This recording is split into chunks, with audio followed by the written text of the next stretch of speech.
Assalamu alaikum, урматтуу Бишкек кабар YouTube каналынын көрүүчүлөрү, ардактуу мекендештер, алыскы жактан көрүп жаткан биздин көрүүчүлөрүбүз, амансыздарбы? Биз бүгүнкү бул чыгарышыбызда сиздерге Чүй облусунун Аламедин районунун Лебединовка айылына жайгашкан дая бизнеске ылайыктуу үй менен сатып жаткан үйдү көрсөтмөкчүбүз.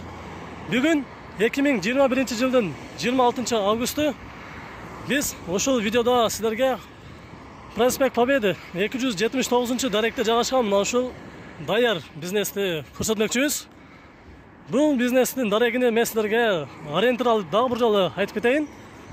Бул жактан келгениңиздерде Балчы тараптан эски көчөнүн аталышы боюнча Алматинка, жаңы аты Курманжан Даткай көчөсү. Ал көчө менен кесилишкен жибек жол менен түп-түз келгениңиздерде 1 километрге жетпеген дагы бир кесилиш бар. Ал көчө Лермонтов көчөсү менен кесилишет. Ал көчөдөн сиздер дагы бери түз келгениңиздерде 800 метрге жетпеген Арзу кафесинен бир аз эле өткөндө. Бул жерде бир 100 метрге жетпеген жерде Арзу кафеси бар. Андан дагы бир 50 метр өткөнүңүздөрдө бул жерде ушул даяр бизнес жайгашкан. Биз эми ушул жерди азыр тааныштырабыз. Башында эле айтып кетейин, бул жер тез арада срочно сатып жатат экен.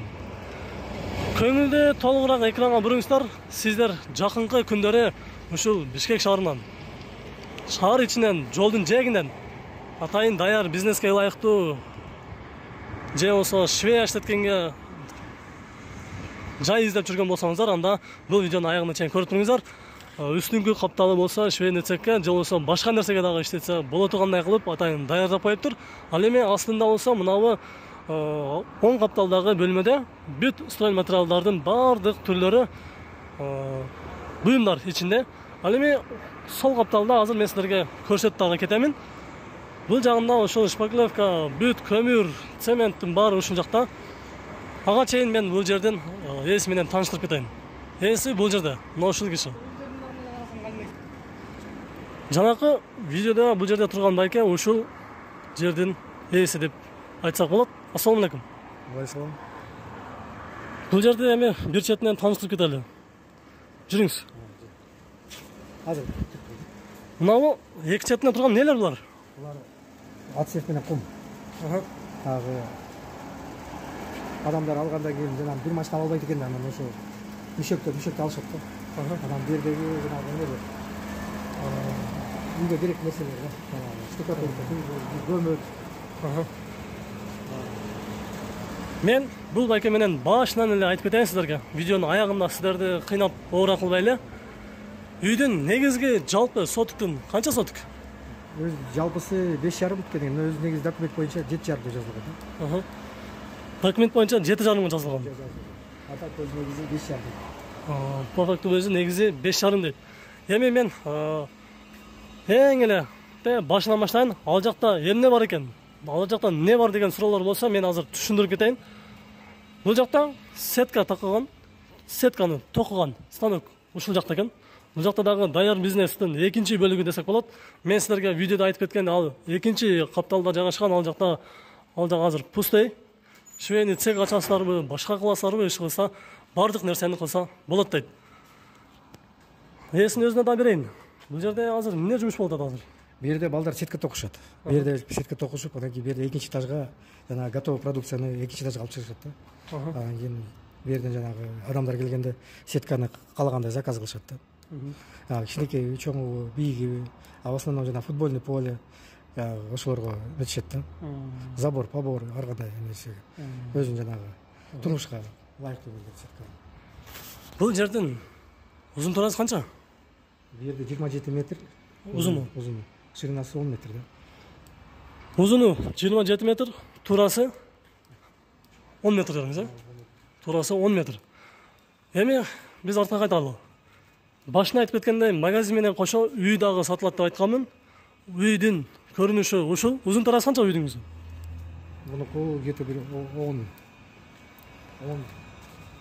16га да.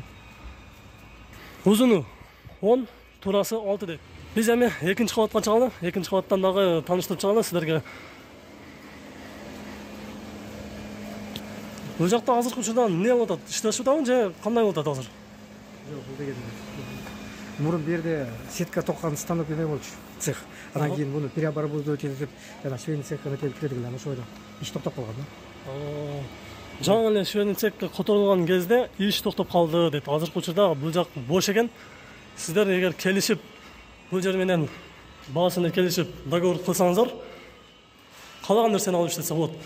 Бул жерге эми киргенде эмне болот бул жер? Бул жанагы эме да. Адамдар киргенден кийин чечинип, кийинишип, Раздевалка. сыяктуу.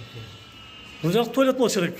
Бул жак туалет, бул жагы болсо ванна, душ деп койсо болот. Ошол жерге кирип, чайканып. Эми жалпы площадь айтып кетели. Канча болгон жак? Узун турасы канча болот бул жерде? Бу жакта общий 16 узундугу. Турасы 10. Узуну 16, турасы 10. Бул жакта менен общий эсептегенде, да? Бул жактагы тышкы бөлмө менен кошо эсептегенде узуну 16, турасы 10 экен. Азыркы учурда ушул жердеги курулуш материалдары менен кошо бул жерде жумуш жүрүп жаткан учур экен. Бул неге коюлду деген суроолоруңуз болсо, мен азыр түшүндүрүп кетейин. Ээси дагы түшүндүрүп кетет. Келиңиз. Бу жерде өз негизи ылдыйкы этаждан сетка, зым эмелер көтөрчү эле. Анан кийин бу жерде цехты тияка отургон үчүн бул жана телефер калып калган да. Эми телеферди жаңы хозяин аламбы, албаймбы дегенден эмес алып койсом, кийинки хозяины керек эле дегенден андан көрүп тура берсин деп ошо калтырып койгон. Ошол себептен тура берсин деп азыр пока тийишкан жоксуз. Биз ошол швейный цех ачылат деген бөлмөдөн чыктык азыр. Эми ушул эле экинчи кабаттан үчүнчү кабаты дагы бар экен. Бул жактагы өтө возможностьтун баары ушул жакта дейт. Баягы швейный цехти же болбосо дагы бир башка бир нерселерди дагы бул жакта ачып иштеткенге чоң орундуктар бар экен. Эси өзү айтып кетет. Бул эле жерде эмес. Монуна көтөрүп туруп, үстүн жаап, крышасын жаап, же үй кылып койсо болот дейт. Бул жерде өтө кенен жер бар дейт. Узун турасы канча бул жер?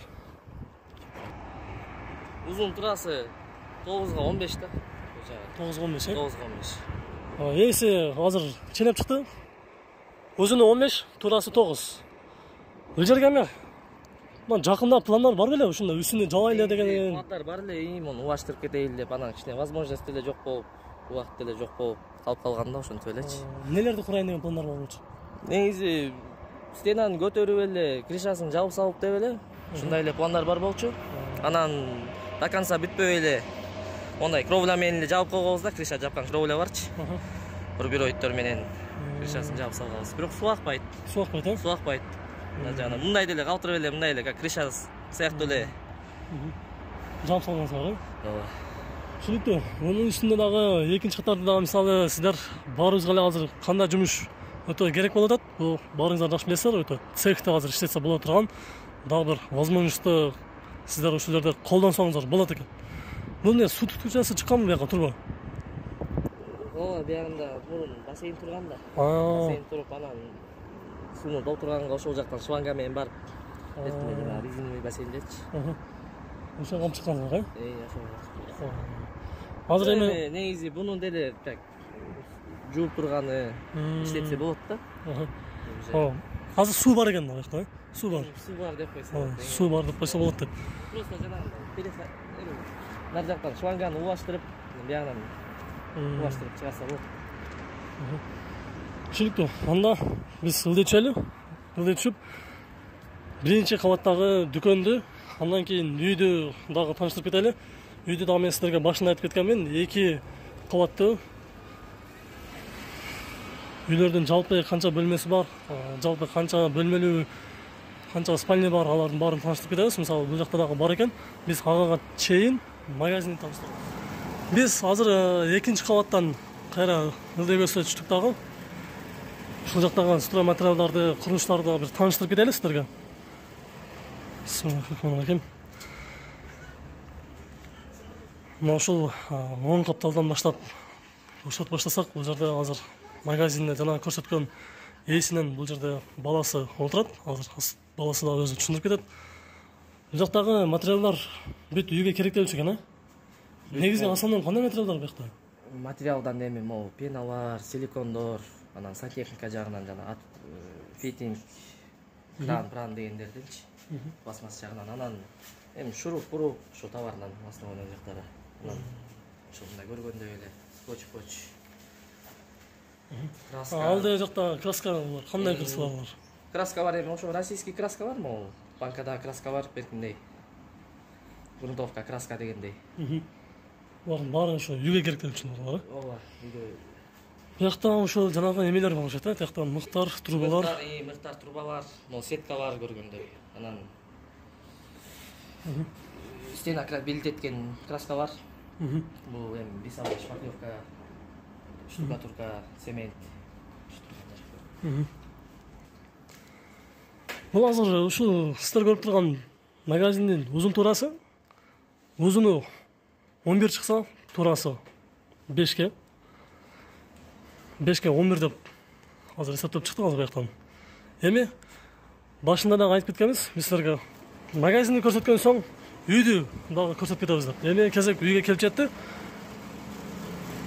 Бул жактагы биринчи кабаттан көрсөтүүнү баштайбыз. Ушул жерде үйгө кире берген жерде эле эки терезеси бар бул жакта. Бул жагы кухня. Азыр анын ичине дагы кирип көрөбүз. Эми ушул үйдүн биринчи кабатынан баштайлы. Бисмиллахиррахманиррахим. Бул жерде киргенибизде холл башталат. Бул жакта бир коноктошуучу, андан кийин сол оң каптада дагы бир спальня, андан кийин дагы бир чоң коноктошуучу бөлмө бар. Аларды биз тааныштырабыз. Бул жерде киргенде сиздер мына ушул туштан эшикти сурасаңыздар, бул кладовка деп коет.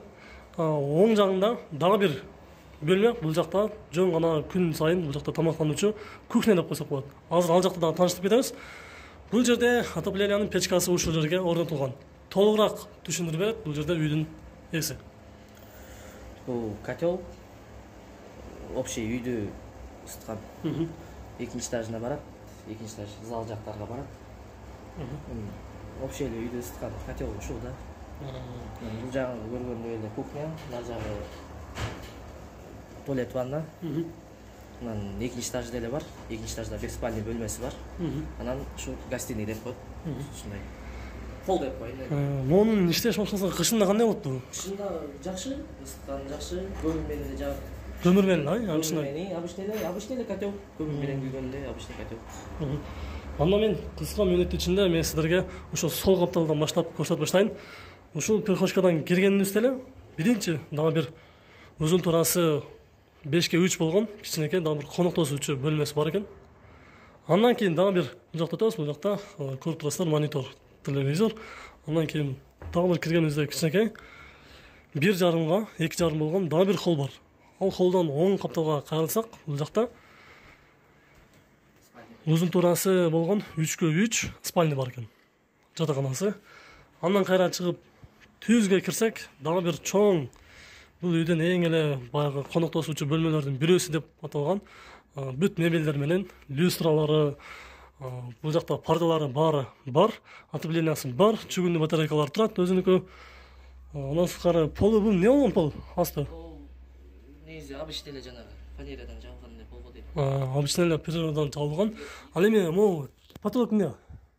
Эми бул потолок жанагы үстү жанагы ДВП деп коебуз. Дисп эмес, башкача деп коет. ДВП сыяктуу да, мындай фанера да, фанера ушул.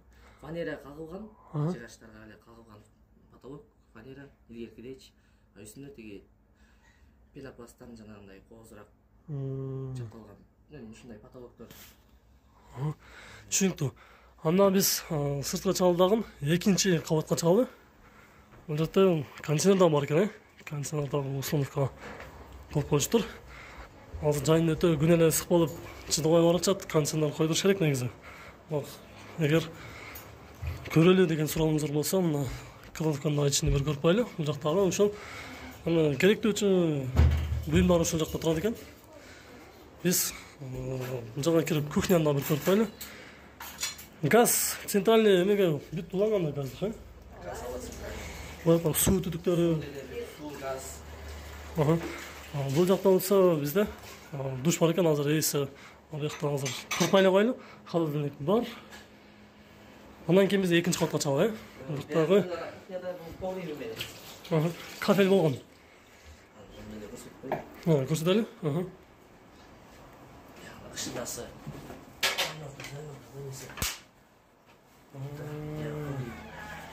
Бұл жақта ошында қандай болып қалады? Бұл еме қышқы бадыраң, садыраң. Жаңағы мариналарды, банкаларды ошол жақта сақтайды екен, О, бияқта сақталған. Погребі бар. Ушундай сактай турган точкасы дагы бар экен. Мен уже түшүндүм, сиздерге дагы тагы бир жолу айтып кетейин. Бул жакта ошол кадимки эле кышкы мариналардын, банкалардын баары ошол жакта экен. Эми экинчи кабатка көтөрүлөбүз. Мына ушундай түп түз эле чыгабыз. Ступенькадан чыгып дагы бир сууга кайрылат экенбиз. Сууга кайрылып эле түп түз чыкканда бул жерде дагы бир коноктосучу же болбосо чакан өздөрү үчүн бөлмө деп койсок болот экен. Ушундайбы, кандай бул жер? Бул жерден сиздер кайра эле бул жакка чыгып кетсеңиздер болот. Бул жагы эшик. Жана эле мен сиздерге тартып кеткен болчумун. Бул жакта цех, швейный завод ошол жакта иштете турган. Андан кийин жанагы сеткаларды чыгарган теги цехке кеткен жолго ошол жактан дагы чыгып кетсеңиздер болот. Мен азыр эми кайра кирип, ал жактан дагы бир бөлмө бар. Бул жерде ошол үйдүн ээсинен, балдары, кыздарынан эң эле баягы өздөрүнүн күнүмдүк жашоодогу бөлмөсү ушул жер экен, спальня. Узуну туурасы 3/5 ошол да. 3/5. Шкафтары бар. Потолоктагы жана биринчи бөлмөдөгү потолоктор сыяктуу эле жасалган экен. Биз эми артка кайталы. Эми биз сиздерге мен айтып кетейин. Жанагы көрсөтүп кеткен точканын забору ушул. Биз көрсөтүп аткан жердин забору. Ушул эле забордун жанында дагы бир стор ремонт кылган, кузов жагынан же болбосо негизи тартып айтканда краска, маляр жагынан дагы автоунааңыздарды келип ушул жерде оңдотуп же каратып кетсеңиздер болот экен. Ээси дагы азыр толук түрдө ушул сатылып жаткан үйдүн, магазиндин жанында бала бакча барбы, үй барбы, мектеп барбы, нелер бар? Ошолорго толук түрдө айтып койсун. Жакын тарапта бала бакча бар, анан мектеп деле алыс деле эмес, мектеп деле алыс эмес, анан жакын тарапта эми Фрунзе деген магазин бар, гипермаркет. Анан дагы эмне айтып кетсем. Бул жерде дагы ушундай машиналар метет ошо. Ооба, туура. Негизи основной жерлери трассада, трасса бүт эле жакын. Мектеп десең мектеп, бала бакча десең бала бакча, мындай жап-жак нелер да бүт барчы. Эми бул жердин үйдүн баасына келели, токтололу. Баасыны канча деп атат? Обмен барбы же рассрочка барбы? Кандай жолдорун карайт деген суроолоруңуздар болсо, кунт коюп экранга көңүл буруп туруңуздар. Эми ушул үйдүн ээсинин өзү айтсын, баасына канча дейт? Обмен барбы, жокпу? Обмен жагынан жокко дейм. Баасы 200, ошо 200 сурап атканбыз да. 200 миң. Эми мындай кыргызча айтканда сүйлөшсө болот да. Кеми бар деген. Эми сүйлөшөбүз, бирок эми 200 деп атабыз да, эми сүйлөшөбүз, ооба, туура, сүйлөшөбүз. 200 миң доллар кеми бар, сүйлөшөбүз деп. Аламын, иштетемин. Ушул ишти ишке ашырамын деп алам дегендер көрүүчүлөрүңүз болсо, биз төмөнгө номерлерди калтырабыз. WhatsApp номерлер дагы бар. Ошондой эле түз чалып сразу сүйлөшүү үчүн дагы бардык номерлерди мына ушул экрандын астына калтырабыз. Ошол номерге чалып сиздер ушул алдыбыздагы көрүп турган үй менен магазинди толук түрдө баасыны, ошондой эле толук түрдө дагы эмнесин кылыш керек, боло турган баасыны дагы толук түрдө сүйлөшсөңүздөр болот. Эми мен уруксат берсеңиз бул видеону жыйынтыктай берейин да. Көрүшкөнчө аман туруңуздар, Бишкек кабар YouTube каналынын көрүүчүлөрү. Эгерде сиздерде дагы ушундай сатып жаткан тез арада же арзан маада сатышым керек эле деп жүргөн көрүүчүлөрүңүз болсо, анда биздин номерди жазып алыңыздар. Номерибиз 771 55 17 96. Ушул эле номерде WhatsApp'ыбыз дагы бар. Түз байланышка чыгып сүйлөшсөңүздөр дагы болот. Көрүшкөнчө аман туруңуздар.